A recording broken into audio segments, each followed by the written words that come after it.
Hey, how's Iceland? I love it. Oh, what a surprise. It is actually. I don't normally like camping. If I had the opportunity to visit places like that, I wouldn't complain. What's the matter with you today, Ollie? Nothing really. If you don't tell me, I'll just keep asking. Yesterday you were so excited, you didn't ask about my exam. Oh, Ollie, I'm so sorry. You're more important to me than camping and volcanoes. Well, it doesn't always feel like it.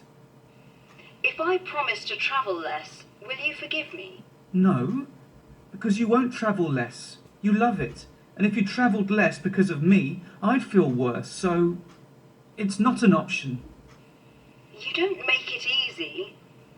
Seriously, honey, I don't think I knew about the exam.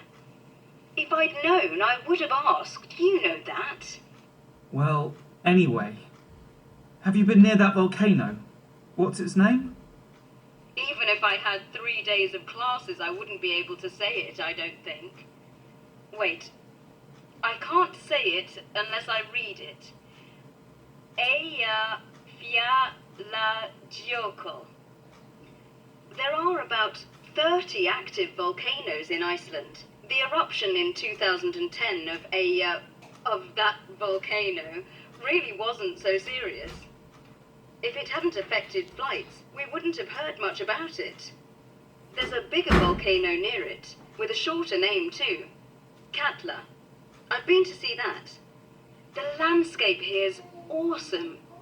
You can't imagine what it's like. No? Well, I'll never go unless you take me.